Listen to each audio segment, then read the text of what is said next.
La 36e édition du festival de bande dessinée Quai des Bulles à Saint-Malo s'est déroulée fin octobre dernier. Votre équipe Kaboom y était et n'en a retenu que du bon. Une programmation alliant expo grand public, spectacles, animations, rencontres et dédicaces, le tout baigné dans un soleil absolument délicieux. 40 000 visiteurs sont ainsi allés à la rencontre de 600 auteurs et 160 exposants.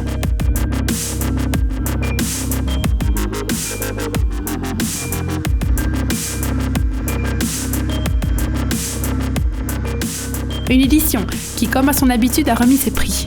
On retiendra Nejib comme révélation jeune talent avec son album Stupor Mundi, La légèreté de Catherine Meurice comme prix coup de cœur, le grand prix d'affiche à Michel Plessix et enfin le prix Quai des Bulles à L'été diabolique d'Alexandre Cléris et Thierry Smolderen. Le Centre belge de la bande dessinée présente une exposition consacrée à une part essentielle d'un album de BD, sa couverture. Pourquoi avoir voulu la mettre en avant? Quelles sont les missions de cette expo et que va-t-on y retrouver? Réponse en images avec Valérie Constant, commissaire de l'exposition. Étonnamment, la couverture, qui est une partie vraiment importante de l'album de bande dessinée, n'avait jamais fait l'objet d'une exposition en tant que telle ou même d'une publication. Quand on a décidé de traiter ce sujet, qu'on a commencé à faire des recherches, on était les premiers surpris de voir que, oui, il y avait bien eu ça et là des publications de plaquettes liées à des auteurs en particulier, ou des chapitres de livres qui parlaient de certaines couvertures, mais rien de générique sur le sujet. Ce qu'on a voulu faire, c'était montrer le processus créatif et surtout de montrer toutes les personnes qui prennent part à ce travail spécifique.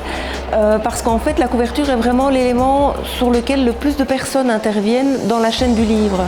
En amont de l'exposition, on a lancé des sondages. On a invité les internautes à voter pour leur couverture préférée des années 50, 60, 70, 80, jusqu'à nos jours. Ça nous a permis de voir à quel point il y avait eu un tournant au moment où la BD devient aussi une lecture pour adultes. L'éventail de sujets traités s'ouvre considérablement et le traitement évidemment de la couverture suit. Et on obtient des choses très très différentes de ce qu'on appelait la BD classique, où le héros était mis en tout cas toujours en scène. L'art de la couverture, c'est au Musée de la BD de Bruxelles jusqu'au 28 mai 2017. Le 6 novembre dernier, nous apprenions le décès du dessinateur belge Marc Sleen. Considéré comme le père fondateur de la bande dessinée flamande avec Willy van der Steen, Marc Sleen était un artiste boulimique de dessin et de non-sens. Le personnage qui l'a rendu définitivement célèbre, c'est Néron, un bon bourgeois flamand affublé d'une énorme famille qui vit des aventures à peu près partout.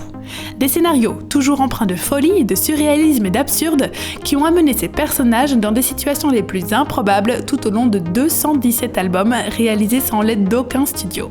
Son œuvre est distinguée à plusieurs reprises tout au long de son parcours et en 2009, il devient le premier auteur belge à avoir de son vivant un musée à son nom. Une œuvre responsable de beaucoup de clins d'œil, d'éclats de rire et d'amusement chez les plus jeunes comme les plus âgés. Le 2 novembre dernier, les éditions Bambou ont pris une part majoritaire dans le capital des éditions Audi, éditrice du magazine Fluide Glacial, fondée en 1975 par Gottlieb et Jacques Diamant. Olivier Sulpice, fondateur de Bambou Éditions, prend la direction de la maison en s'appuyant sur l'ensemble des équipes en place, dont Yann Lindingre, rédacteur en chef et directeur éditorial de Fluide depuis 2012. Une nouvelle qui en a surpris plus d'un au vu de la différence entre les deux médiums, mais Olivier Sulpice se veut clair et rassurant. L'idée est de jouer sur la complémentarité des lignes éditoriales et Yann restera le décisionnaire des publications.